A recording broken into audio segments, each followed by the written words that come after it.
السلام عليكم ورحمة الله تعالى وبركاته. خويا الصيف هذا والحرارة وجميع يعني المواطنين المغاربة كيقلبوا على بليسات باردين كلما أتيح لهم ذلك، بما في ذلك الجبل. وكاين اللي كيكومبي، كاين اللي كيبات، كاين اللي كيمشي كيطيب غداه تما.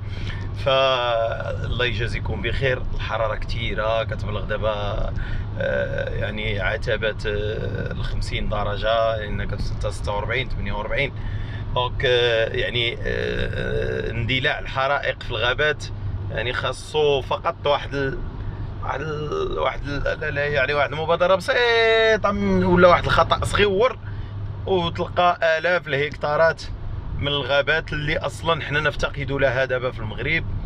الاسباب كثيره، منها التصحر والجفاف وكذلك عدم اهتمام الدوله باعاده التشجير. كلها عوامل مهم كتصب في هذا الباب، فما نزيدوش نكملوا عليها حنايا. فلذلك بعض النصائح البسيطه نتقاسموها بخصوص استعمال النار في الكومبينغ او في الخرجه. استطعتي انك تاخذ واحد البوتاي دو غاز صغيره من دوك ديال الكومبينغ، لان ما تاخذش البوطه الصغيره لان ريسكي تقدر تنفجر فيك في وليداتك وفي الاخر.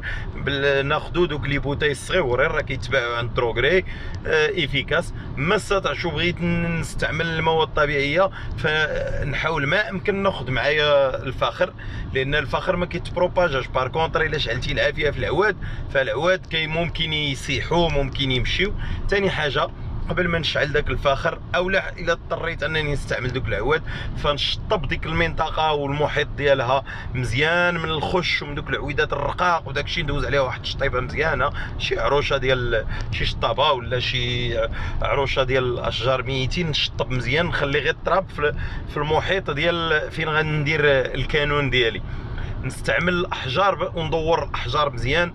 علاش؟ باش نكالي الجمر ونكالي دوك لي غران ديال ديال اللهيب، كلشي يبقى داخل واحد الحجرات. فندور الحجر مزيان باش ما تخرجليش العافيه من وسط داك المحيط اللي داير انايا.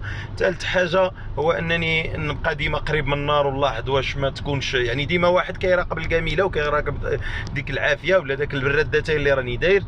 اخيرا وليس اخيرا، منين نسالي نطفي، نحاول ما امكن نطفي العافيه بالماء ونحرك مزيان بشي عمود ولا بشي، نحرك داك الرماد اللي بقى، لان كتبقى العافيه من تحت. واخا نكب بالماء يقدر يبقى عندي العافيه من تحت، فنحركها مزيان، نطفيها بالماء نطفيها بالتراب. المهم هو انني نحركها مزيان وانا كنطفي اشاك فوا كنطفي باش نتاكد بانني طفيت على العافيه 100%. وبهذا الشكل كنكون متاكد بانني حافظت على المكان اللي مشيت له نرتاح فيه، باش نجي المره الجايه ونلقاه يعني مازال هو وفي بلاصتو نرتاح فيه كذلك، ونمشي نستجم فيه انا والاصدقاء ديالي والعائله ديالي والاسره ديالي.